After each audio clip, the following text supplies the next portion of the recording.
गुणातीत अवस्था ना, त्रिगुण स्वामी जी की आरती जो कोई गावे, है ना, कहत सदानंद स्वामी सुख संपत पावे। इसको समझे। देखिए, जब तक आरतियों में, शास्त्रों में, वर्णों में जो शब्द हैं, इनकी विवेचना और व्याख्या आपके मन को नहीं पहुंचेगी, आप नहीं समझ पाएंगे आरती चल किसकी रही है, आरती में कह क्या रहे हैं। तो त्रिगुण गुण, त्रिगुण स्वामी ब्रह्मा जी वही हो गए। विष्णु जी को भी हृदय में क्रोध आया, पर बाहर से शांत रहे। ये भी एक गुण है, सबके अंदर नहीं आता कि क्रोध आया तो, लेकिन बाहर से उन्होंने प्रकट नहीं किया। भगवान शांत रह के बोले, ब्रह्मा जी आपका मंगल हो, बैठो आसन पर विराजो। देखिए, ब्रह्मा विष्णु जी ने तब भी स्वागत किया।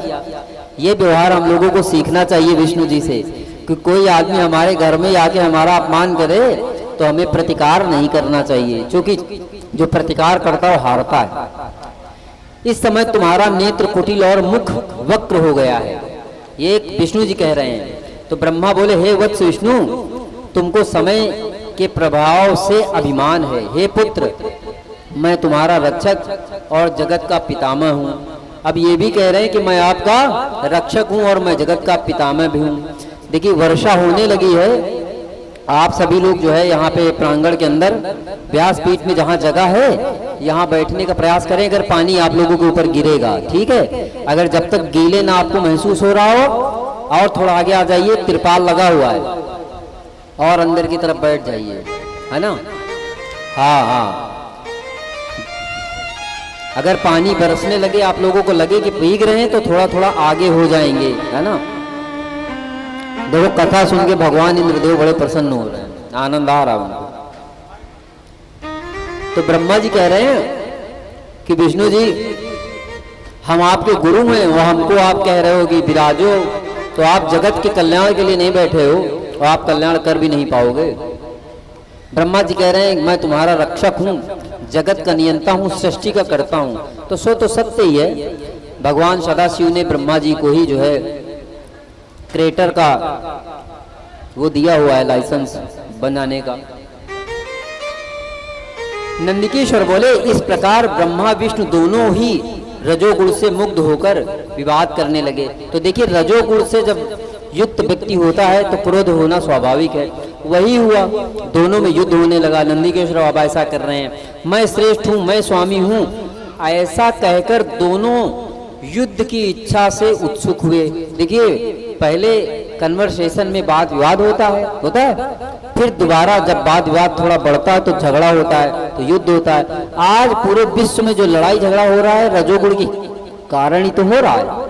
हम पहले वाद विवाद करते हैं, वैमनस्य करते हैं, फिर वैमनस्य करते करते धीरे धीरे झगड़ा बढ़ जाता है, फिर लड़ाई झगड़ा, फिर खून करना, कत्ल करना, ये सब इसी का तो लक्षण है। तो सबसे पहले ईर्ष्या, है ना, दूसरे से ईर्ष्या नहीं करेंगे तो ये इच्छा नहीं होगी। और हंस और गरुड़ पर वाहन स्थित हो, यह दोनों युद्ध करने लगे। देखिए, भगवान विष्णु गरुड़ पे और हंस पे ब्रह्मा जी आरूढ़ होकर फाइटिंग चालू हो गई, लड़ाई करने लगे। तब संपूर्ण देवता विमान में बैठकर उस महाअद्भुत दृश्य को देखने चले आए और आकाश के ऊपर फूल बरसाने लगे। अब ये बड़ी विचित्र बात है, देवता लोग देखिए आनंद ले रहे हैं, युद्ध हो रहा है देवताओं में, तो ऊपर जितने बैठे हैं देवता वो सब फूल बरसा रहे हैं इस युद्ध को देखने के लिए आसमान में। तब विष्णु जी ने क्रोध कर ब्रह्मा जी की छाती में अनेक प्रकार के बाण और अस्त्र मारे। विष्णु जी ने बड़े तीक्ष्ण बाण और अनेक प्रकार के शस्त्रों से ब्रह्मा जी की छाती पे प्रहार कर दिया। ब्रह्मा जी ने भी महाक्रोध करके विष्णु के हृदय में दुसह अग्नि बाणों के समान तीर मारे और उनका युद्ध देखकर अत्यंत व्याकुल हो कहने लगे। विष्णु जी ने श्वास लेते हुए युद्ध से कुछ शांत हो क्रोध कर बुद्धिमानी से ब्रह्मा जी के ऊपर माहेश्वर अस्त्र का प्रयोग कर दिया। माहेश्वर अस्त्र बड़ा तीक्ष्ण अस्त्र होता है, जिसके लगने से तो बड़े बड़े राक्षसों का विध्वंस हो जाए। किसी पहाड़ से टकरा जाए तो पहाड़ ही खत्म हो जाएगा। अच्छा, युद्ध के ज्यादा व्याख्या में नहीं जाते हैं, आगे बढ़ते हैं। तो ये सब युद्ध देखते देखते सारे देवता सदाशिव भोलेनाथ के पास गए। बोले भोलेनाथ देखो, सृष्टि में दो महान देवता पालन करता और सृष्टि करता आपस में लड़ाई कर रहे हैं, आप कृपया करके इनके बीच के युद्ध को देखें और इसको रोकने का प्रयास करें। तब शंकर जी ने पयान समय में अनेक प्रकार के वचन कहे और शंकर जी के साथ गणेश जी, पार्वती जी, वृषध्वज, समस्त उनके जो अम्बे अम्बालिके, पार्वती सहित सब विष्णु सहित के सेना सहित के साथ में वहां पे पहुंच गए। और कितना अच्छा दृश्य है कि प्रकट नहीं हुए, मेघों के आड़ में छुप के इस युद्ध को देखने लगे, ताकि ब्रह्मा जी और विष्णु जी को ये पता न लगे कि देवता और भगवान शंकर परिवार सहित भी ये युद्ध देख रहे हैं। यह युद्ध निरंतर होता रहा। उस समय ब्रह्मा और विष्णु परस्पर एक दूसरे को मारने की इच्छा से माहेश्वर पाशुपत आदि अस्त्रों से, ज्वाला से त्रिलोकी भस्म, अकाल प्रलय आदि की स्थिति में पहुंच गई। बड़ा ही विध्वंस युद्ध होने लगा। इस प्रकार का दोनों वाणी परस्पर मिलन कर बड़ी शीघ्रता से वहां पे शिव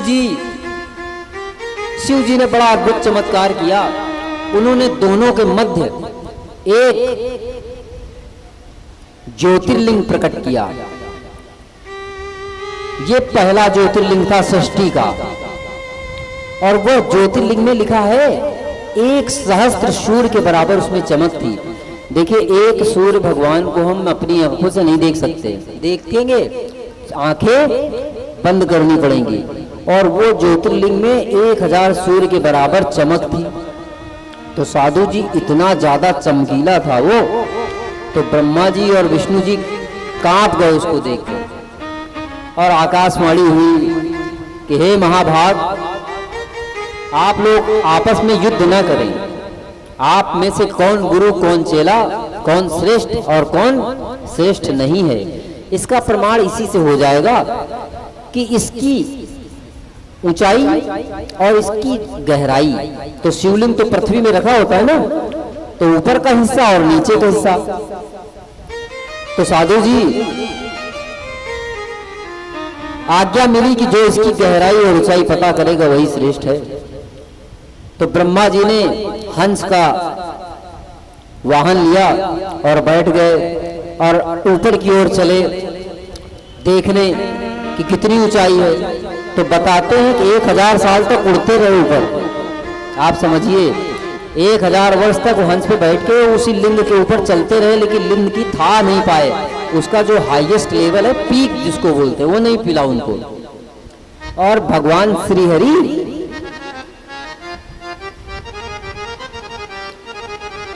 शूकर का अवतार लिया, वाराह, और वाराह का अवतार लेके पृथ्वी में उसके साथ नीचे चले गए, पाताल में घुसते चले गए। पाताल साताल कितनी ताल, कोई अंत नहीं मिला। अच्छा एक चीज बताओ, शून्य का कभी अंत हो सकता है क्या? इस आसमान में आप चाहे जितना अंदर चले जाएं, चाहे जितना चले जाएं, तो चाहे जितना चले जाएं, इसका अंत नहीं हो सकता। तो ब्रह्म का कोई अंत पा ही नहीं सकता। तो ये दोनों लोग तो पा ही नहीं पाए। तो श्री हरि विष्णु जी आ गए वापस, और उन्होंने हार मान ली कि इसका अंत हमें नीचे नहीं मिला। पर ब्रह्मा जी ने कुटिलता दिखाई। अब देखिए, समाज में जो जो कुटिलता दिखाता है उसको भोगना पड़ता है। जब देवताओं को भोगना पड़ा तो हम क्यों नहीं भोगेंगे? ये कहानी नहीं है, ये ब्रह्मा जी, विष्णु जी, शंकर जी ने दृष्टांत दिया हमारे जीने के लिए कि हम अपने मानव जीवन में कैसे करें। देवताओं ने जो किया उसका उनको अच्छा बुरा दोनों मिला, हम भी करेंगे तो उनको अच्छा बुरा मिलेगा। तो कहने का मतलब ये है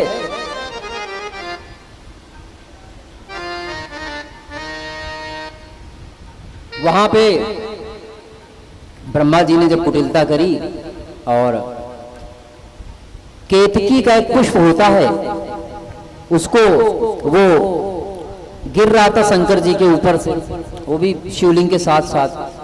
तो इन्होंने, ब्रह्मा जी ने पूछा तुम कहां से गिर रहे हो? तो बोले हम 10,000 साल पहले शिव जी के ऊपर से गिरे थे। अभी तक हम गिर ही रहे, हमें धरती नहीं मिली। तो ब्रह्मा जी सरेंडर हो गए कि 10,000 साल तक जो गिर रहा है और जिसको नहीं मिला है अंत इसका, तो हम भी अंत पाएंगे नहीं। तो उन्होंने केतकी को प्रलोभन दिया कि केतकी, जब सृष्टि की रचना होगी तो मैं तुम्हें विशेष मान सम्मान दिलाऊंगा। तो देखिए समाज में हम लोग मान सम्मान के पीछे रहते हैं ना। जैसे मान लो घर में 4 लोग रह रहे हैं और एक का सम्मान हुआ तो तीनों को जलन होती है, ये स्वाभाविक प्रक्रिया है। पड़ोसी का सम्मान हो जाए तो पड़ोसी की जलन होती है, ये मनुष्य की प्रवृत्ति है। तो सम्मान की बड़ी इच्छा होती है, भगवानों में होती। तो केतकी के फूल को बोला कि तुम ये गवाही दे देना विष्णु के सामने कि हमने देखा कि हम ऊपर थे और विष्णु जी को अंत मिल गया। तो केतकी ने लालच में आके बोल दिया कि ठीक है, उतर आए। विष्णु जी इंतजार कर रहे थे। विष्णु जी ने देखा तो ब्रह्मा जी से पूछे, महाराज मिला अंत? बोले हाँ। बोले कोई प्रमाण? बोले केतकी का पुष्प प्रमाण है। तो केतकी ने गवाही दे दी। बोले हाँ। अब देखिए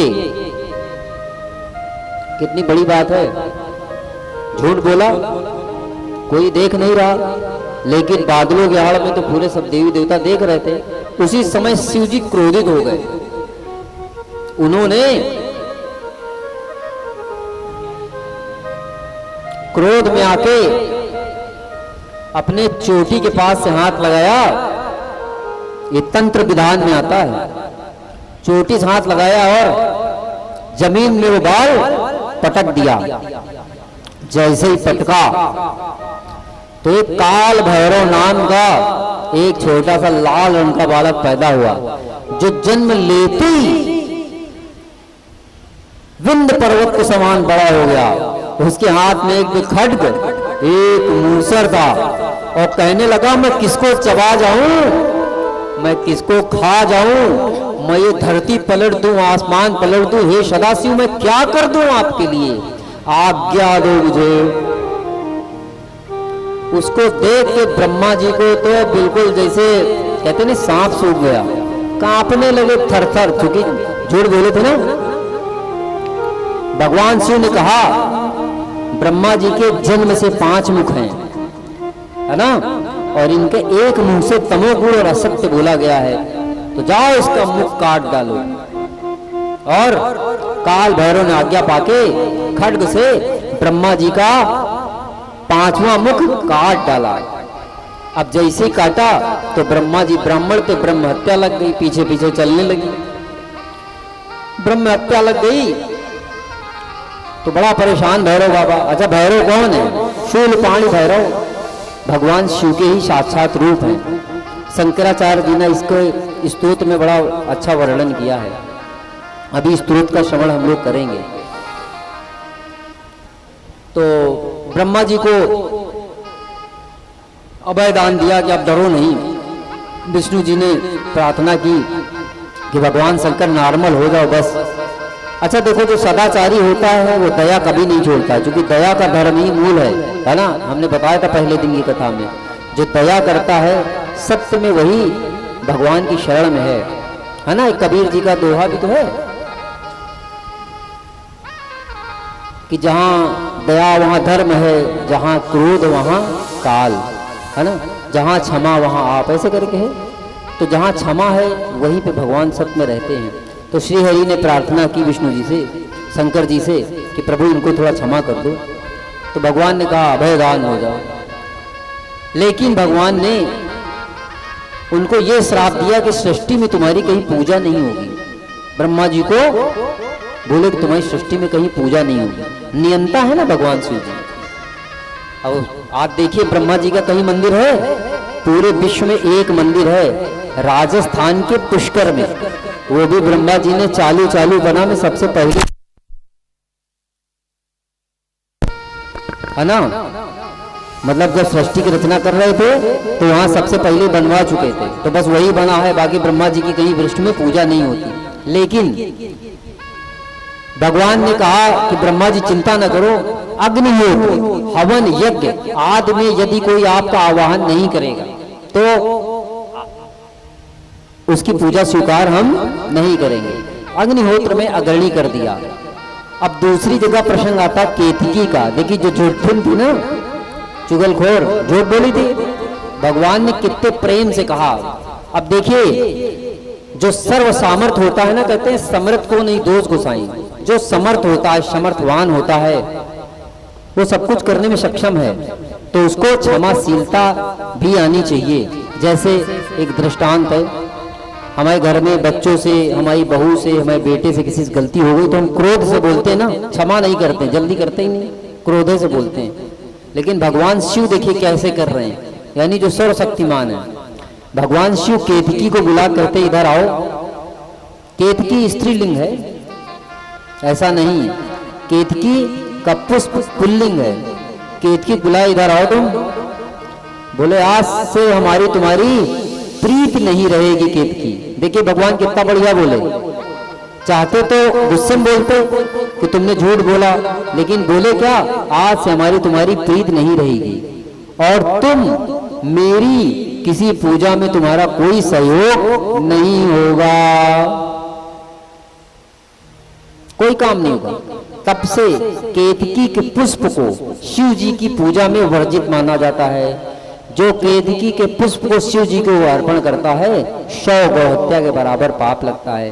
केतकी पुष्प पता क्या होता है, केवड़े के पुष्प को केतकी का पुष्प बोलते हैं। हमने देखा कुछ लोग रुद्राभिषेक में केवड़ा चढ़ाते हैं शिव जी के ऊपर, कहें केवड़ा चढ़ाओ। केवड़ा क्या है, केतकी के पुष्प का ही तो अर्थ है, नहीं चढ़ाना चाहिए।